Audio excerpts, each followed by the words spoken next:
So, you've just taken your first fief. You open the management screen and all you see is red. Just red everywhere. Loyalty is dropping, prosperity is falling, and everyone is starving. Security is just non-existent, and now you're sitting here thinking, what the fuck? I thought owning a town could make me rich. Well yeah, it can make you rich, but first you need to fix everything. That's exactly what I'm going to show you how to do in this video. By the end of it, you should have a fully functioning, self-sustaining, profitable fief. Let's get into it. But first, managing a fief can sometimes mean you're constantly hopping in and out of your game, checking construction, loyalty, taxes, and let's be honest, you can't always be sat at your PC when you need to do it. That's where Stardesk comes in. If you just need to quickly manage your fief, hunt down a new companion, or even have a cheeky little battle while you're away from your setup, Stardesk lets you jump straight into your PC remotely, literally from any device. And the big thing, no lag, no delay. Unlike some other software, it's actually smooth, so it feels like you're playing locally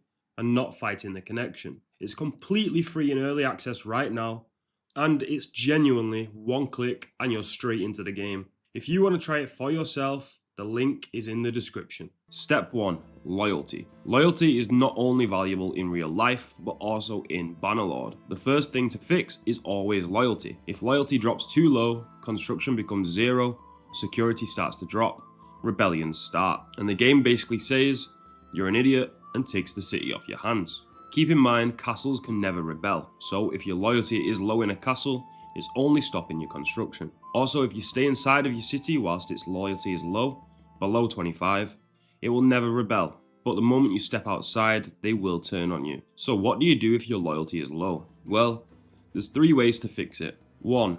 Festival and games. Festival and games is the easiest way to fix your loyalty, but it's only temporary. Some fiefs don't even have this option, so you'd have to use one of the next 2 options. Number 2, governor. A governor is a long-term solution, and having a governor at hand with the perfect perks can be a massive game changer. Number 3, courthouse. Courthouse is slow but permanent improvement. It takes a lot of time to build, but once you have a courthouse at level 3, it will seriously improve your loyalty. What I would do in this situation is use all 3 methods to fix the loyalty. I'd set the daily default to festival and games and cancel all building projects. Then I'd find a governor with the perks I want. Most of the time, marriage is the best way to get a strong governor. Just find a wife with a decent number in the skills you need. For example, loyalty perks are at the following levels: Bow 150, Leadership 75, Athletics 175, Riding 50, and Medicine 200. So if you can find a wife with these numbers in those skills, you can then just take her to a tournament master and reset her perks and get the ones you need. Place her as the governor and watch the loyalty climb. Then once your loyalty is above 50, start building the courthouse to level 3. You might have to keep switching between the courthouse and festival and games, so keep that in mind. Once that's completed, you can concentrate on the next step. For castles, the only way to fix your loyalty is with a good governor, as castles don't have festival and games or a courthouse. Step 2. Food. Once loyalty has been stabilized, food is the next factor we need to look at, because low food will cause low loyalty, bring construction to a halt, and absolutely tanks prosperity. If food is negative, it's usually due to a couple of reasons. Having a full garrison eating away your food stocks. Stuffing your garrison full of troops, especially in the early stages of your fief, will absolutely destroy your food reserves. Another common reason can be your villages. Check on your villages to make sure they aren't being constantly raided or killed by looters and bandits. Villagers will actively bring food from your villages and put it into your fief. To fix the food problem, there's multiple things you can do. To increase food instantly and create a safety net, put all of the food from your inventory into the town's trade menu. To fix the food situation for the long term, improving village halves will improve your food production. Using the daily default irrigation will increase village halves.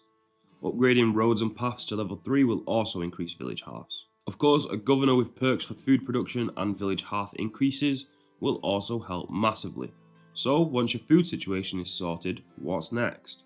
Step 3. Security. Now that loyalty is stable and people have stopped starving, it is time to look at security. Security does 2 important things: boosts loyalty and boosts prosperity. A fief with low security can be unstable, so how do we fix it? The first thing to look at is hideouts and bandit parties. If there are any hideouts or bandit parties nearby your fief, security will get a decrease. It's best to clear these out and maybe set a party to patrol your borders. After that, increasing your militia is your number one priority. Militia are your best friend. They cost no money to upkeep, they don't take any food from your fief, and they are a strong base for a defensive force. The best way to increase your militia is by using the daily default train militia. This will increase your militia by 2 per day. Once you have a decent amount of militia, then you can start building up your garrison. Once you have a strong militia and a garrison, your security problems should disappear. Once again though, another great option would be a governor with strong perks that benefit militia, garrisons, or security. Step 4. Prosperity. At this point, the city should start healing itself. Once you're at that point, you can start to focus on prosperity. This is what brings you in your money. When a fief has high prosperity, it means more tax, more trades, and better equipment. So how do we increase it? Well, it actually increases by itself for the most part. Once your loyalty, food, and security are in a good place, prosperity kind of just drifts up on its own. But if you want to push it faster, you can use the daily default housing. This will increase your prosperity by 2 per day. And of course, you can also use a governor to increase your prosperity further. Okay, so let's do a quick recap on how to fix your broken fief. First thing is loyalty. Use festival and games, build a courthouse, and use a governor to stabilize the loyalty. Second thing is food. Use food from your inventory, decrease your garrison, increase village halves, protect your villagers, and use a governor to stabilize your food. Third thing is security. Take out hideouts and bandit parties surrounding your fief. Increase your militia using train militia, and increase your garrison and use a governor to stabilize your security. Lastly, prosperity. Fix all 3 of the above and prosperity should rise on its own. Use housing and a governor to increase it further. As you can probably tell, the best and fastest way to fix and manage your fiefs is by having a great governor. Wives make some of the best governors in Bannerlord due to their high skills. So watch this video to find out who the best wife is in Bannerlord.